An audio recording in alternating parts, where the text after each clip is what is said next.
অবকাঠামো নির্মাণে দিন দিন গুরুত্ব বাড়ছে স্টিলের। পাল্লা দিয়ে বাড়ছে আমদানিও। শেষ 10 বছরে এ খাতে দ্বিগুণ বিনিয়োগ বেড়ে দাঁড়িয়েছে 50,000 কোটি টাকায়। তবে কাস্টমস কর্মকর্তাদের জটিলতায় বন্দরে ভোগান্তি পোহাতে হয় বলে অভিযোগ করেছেন স্টিল আমদানিকারকরা। শেষ 10 বছরে এ খাতে দ্বিগুণ বিনিয়োগ বেড়ে দাঁড়িয়েছে 50,000 কোটি টাকায়। শনিবার 6 জুলাই ঢাকায় প্রথম চায়না বাংলাদেশ স্টিল বিজনেস সামিটে এসে এসব জানান তারা। সামিটের মাধ্যমে ব্যবসা সম্প্রসারণে দুই দেশের ব্যবসায়ীদের মাঝে নতুন দিগন্ত উন্মোচিত হয়েছে বলে মনে করছেন ব্যবসায়ীরা। প্রথমবারের মতো ঢাকায় আয়োজন করা হয় 2 দিনব্যাপী China Bangladesh steel business summit 2024।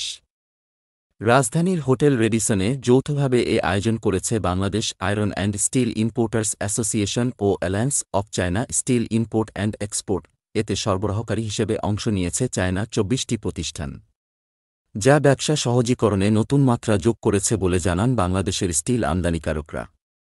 তবে চায়না পণ্যের শুল্কায়নে কাস্টমস বিভাগকে সহযোগী হওয়ায় প্রত্যাশা তাদের। দেশে প্রথম এ আয়োজন ভবিষ্যতে ব্যবসা আরও সহজ ও সমৃদ্ধ করবে বলছেন দুদেশের ব্যবসায়ী নেতারা। দীর্ঘ পরিক্রমায় স্টিল শিল্প সেভাবে দেশে গড়ে না ওঠায় আমদানি নির্ভরতা কাটছে না সহসা। সর্বশেষ 10 বছরে দেশে এ খাতে আমদানি বাড়ায় বিনিয়োগ হয়েছে দ্বিগুণ, যার আকার 50,000 কোটি টাকায় অবস্থান করছে বলে জানিয়েছে বাংলাদেশ স্টিল ইম্পোর্টার্স অ্যাসোসিয়েশন।